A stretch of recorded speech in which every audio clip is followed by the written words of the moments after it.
now the forecast with Brian Miskimins.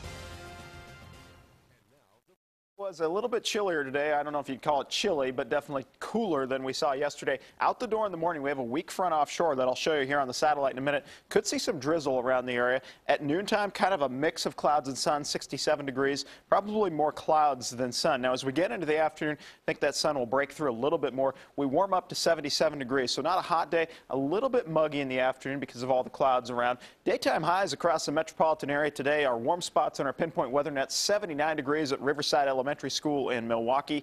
Lincoln Street Elementary School in Hillsborough coming in at 78 degrees and 77 degrees at the Children's Hour Academy in Lake Oswego. And check this out, something we haven't seen in a while. 22/100ths of an inch of rain last night at Country Christian School in Malala. Scio coming in at 15/100ths, 14/100ths in Hillsborough, and also another site in Hillsborough coming in at a 1/10 of an inch there. And our daytime highs across the state, 76 for Portland, 78 for Salem, 80s east of the Cascades. Basically take these numbers and double them for tomorrow. 71 at this hour for Portland and 63 for Bend, 73 for the Dalles. Zooming out across the rest of the state on Doppler, you can see this front really weakening as it's coming on shore, giving some light rain at this hour to Astoria. Also, we had an earlier thunderstorm east of Lapine and Madras. That since dissipating, just giving into rain showers the rest of the night. All this upper disturbance, all courtesy of this area of low pressure out here in the Gulf of Alaska, continues to rotate these bands of clouds and moisture towards us.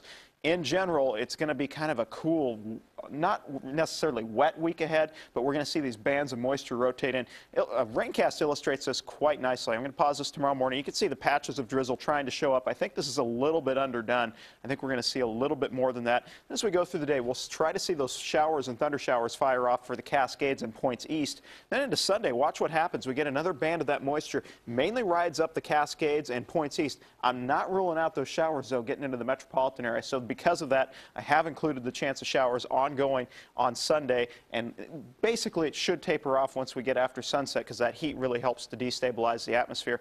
And then Monday, it looks like a better chance of showers for the Cascades and points east. So let's break down your forecast for your Saturday. Some morning drizzle out along the coast, otherwise some afternoon clearing. For the valley, morning drizzle possible, especially the closer to the river you are. Otherwise, kind of a mix of clouds and sun in the afternoon. 73 for Kelso, 79 for both Salem and Eugene, out in the 60s out along the coast.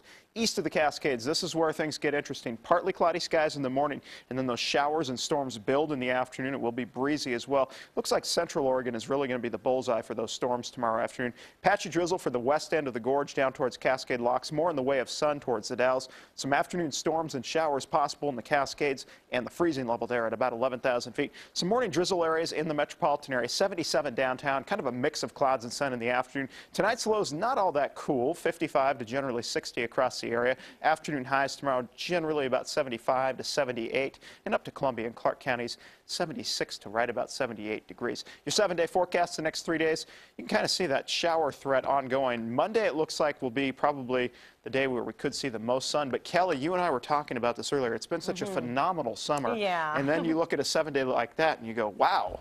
It almost makes us think we're going to turn the corner early into fall. However, I did look longer range, and just as the kids all go back to school around Labor Day, it looks like we're going to see another big ridge of high pressure build in here towards next weekend. Just to torture them when they're sitting in class. Yeah, exactly. All right. Thank you, Brian. You're welcome. Well,